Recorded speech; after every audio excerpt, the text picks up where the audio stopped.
היי כולם, אני שבי מ-Simply Talk Hebrew. תחשבו שאתם בבית של חבר ואתם הולכים למטבח, the kitchen, אתם במטבח ופתאום אתם שומעים שאנשים מדברים על משה בתיבה. Moses in the basket. משה בתיבה, ואתם אומרים, מה? יש פה שיעור תנ"ך, a Bible lesson? מה? למה מדברים על משה בתיבה? ואתם לא מבינים, אתם מסתכלים, ופתאום אתם רואים שכשאנשים אומרים משה בתיבה, הם בעצם מדברים על משהו מאוד ספציפי, הם מדברים על מה שבאנגלית קוראים לזה Franks and Blanks, או pigs in a blanket, אוקיי? אז בישראל כמעט תמיד זה לא פיג, זה לא חזיר, בגלל שבישראל בדרך כלל לא אוכלים חזיר, אבל זה ממש מצחיק, קוראים לזה משה בתיבה, ככה קוראים לאוכל הזה. וזה זה מאוד מאוד ציורי, זה מאוד סינימטי לחשוב על משה הקטן בתיבה בתוך המים, כל כך חמוד, אבל זה גם אוכל ואנחנו אוכלים את זה, אז זה מאוד מאוד מוזר. אז היום אנחנו מדברים על ביטויים, expressions, ביטויים בעברית שבאים ממש מהסיפורים של התנ"ך, the Bible, ואנשים אומרים אותם וזה כל כך רגיל שאנחנו אפילו לא חושבים על הסיפור, זה פשוט דרך לדבר. יאללה, מתחילים. ברחל בתך הקטנה. תחשבו שאתם מדברים עם חבר והוא מאוד מאוד כועס, angry, מאוד כועס ומאוד עצוב. והוא אומר, היה לי סוד, a secret, היה לי סוד, ואני סיפרתי את זה לחבר, והחבר סיפר את הסוד שלי לכולם. אני כל כך כועס. ואנחנו אומרים, כן, אתה בטוח אולי הוא לא ידע שזה סוד, אולי הוא לא הבין, והוא אומר, לא, אני אמרתי לו, ברחל בתך הקטנה. מה הוא אומר? הביטוי, expression, הביטוי ברחל בתך הקטנה, בא מהסיפור של יעקב ולבן. יעקב רצה להתחתן, to get married, להתחתן עם רחל, והוא הלך ללבן לדבר עם לבן. עכשיו, הוא ידע שלבן לא מדבר אמת, שלבן הוא שקרן, is a liar. אז הוא אומר, וככה זה כתוב בתנ"ך, in the Bible, הוא אומר, אני רוצה לעבוד אצלך בשביל להתחתן עם הבת שלך, אבל הוא לא אומר להתחתן עם רחל. הוא לא אומר להתחתן עם רחל הבת שלך, הוא אומר להתחתן עם רחל הבת הקטנה שלך, בסדר? הוא אומר את זה בצורה הכי מפורשת, explicit, כדי שלבן יבין ולא יגיד, חשבתי משהו, אוקיי? אז בסוף, אם אתם מכירים את הסיפור, בסוף לבן מביא את לאה, וזה סיפור מאוד טרגי ועצוב, ואז כל הדרמה באמת בתנ"ך, אבל עד היום בישראל, אם אנחנו רוצים להגיד כמו החבר שאומר, אני אמרתי לו במפורש, explicitly, אנחנו אומרים, אני אמרתי לו ברחל בתך הקטנה, in your little daughter Rachel, בסדר? רחל בתך הקטנה. הביטוי הבא הוא לא דובים ולא יער. No bears and no forest. אולי אתם כבר יכולים, אם אתם מכירים תנ"ך, אולי אתם יודעים. באיזה קונטקסט אומרים את הביטוי? אז לדוגמה, אני אומרת, איפה אתה היית אתמול? אני שמעתי שאתה היית שם, אמרו לי ככה, והוא אומר, מה? לא דובים ולא יער, זה לא קרה. אני הייתי בבית, אני לא עשיתי את זה, אוקיי? מה זה לא דובים ולא יער? בעברית זה אומר it never happened. This is a complete fabrication. זה פיברוק, אוקיי? זה לא קרה. למה? זה הסיפור מהתנ"ך של אלישע. זה סיפור מאוד מאוד מוזר ומאוד, כן, מאוד מוזר. יצאו ילדים והם צחקו, they made fun of אלישע, אלייזה, הנביא, והם צחקו ופתאום יצאו שני דובים, two bears יצאו מהיער from the forest, והם ואכלו את הילדים. טוב, סיפור מאוד מאוד מוזר.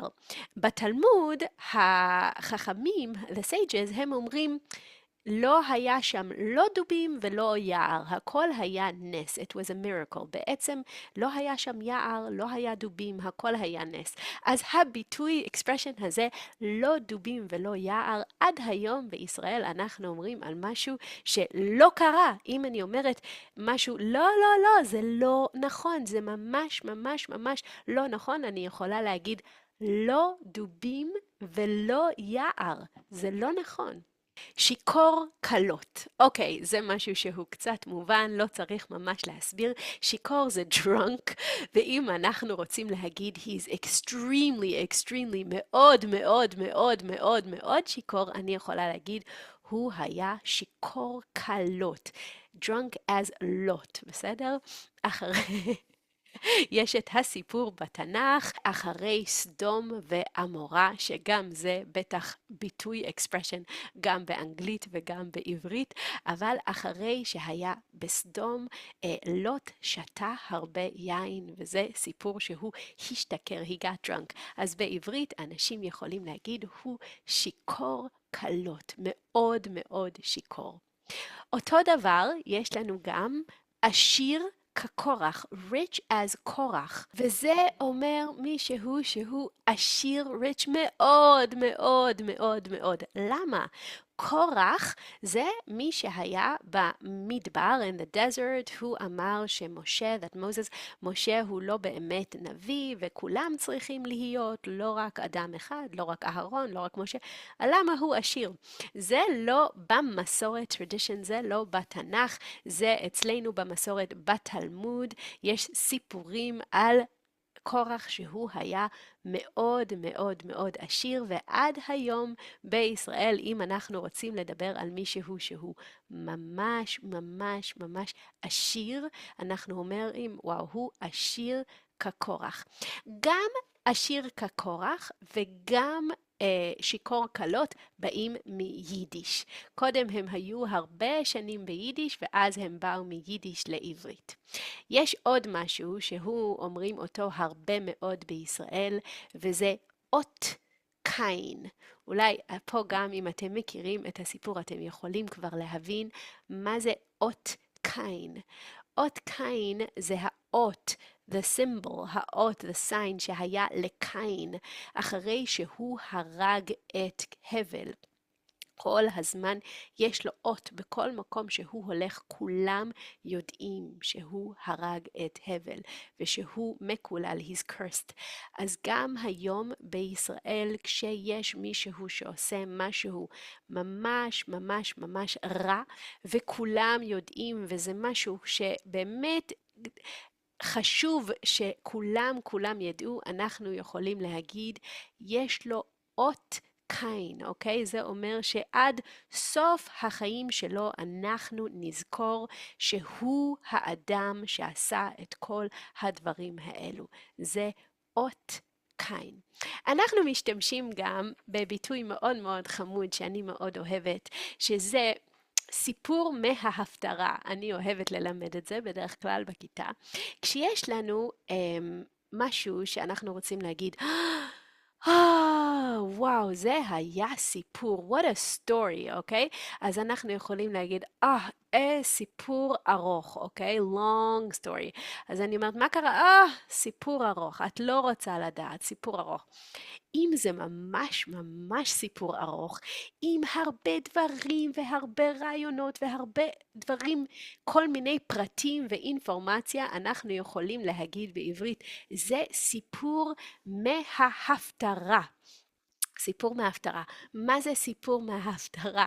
אז אצלנו ביהדות and Judaism, בכל שבת אנחנו קוראים חלק מהתורה, אנחנו קוראים בבית כנסת, וגם אחר כך אנחנו קוראים קצת מהנביאים, ואנחנו קוראים לזה הפטרה.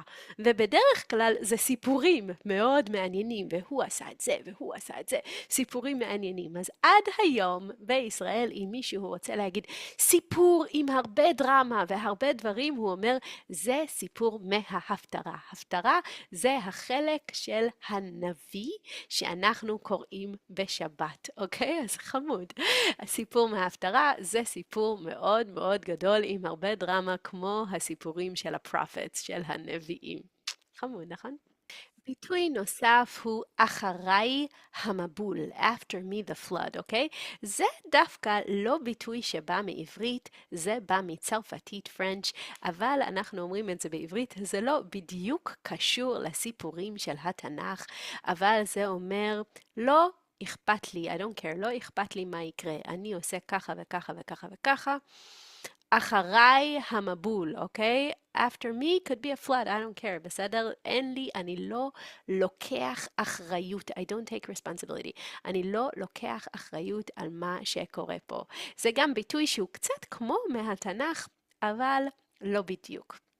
ביטוי נוסף שאנשים מאוד מאוד אוהבים להגיד, ילדים אוהבים להגיד, אומרים, וואו, זה היה ממש חושך, it was really dark, היה חושך מצרים, אוקיי? Darkness of Egypt. אתם בטח מבינים כבר, זה הסיפור במצרים, היו את המכות, ואני לא יודעת איך אומרים מכות באנגלית, all these horrible things that happened in Egypt to the Egyptians. אולי תגידו לי איך אומרים את זה, בכל אופן, אז אחד מהדברים זה שהיה חושך, was darkness, והם לא יכלו לזוז, הם לא יכלו לראות כלום. אז עד היום, אם אנחנו רוצים להגיד משהו שהוא ממש ממש ממש חשוך, אנחנו אומרים זה היה חושך מצרים. עוד ביטוי, ממש קצת עצוב, אבל גם מעניין, זה חורבן הבית, the destruction of the house.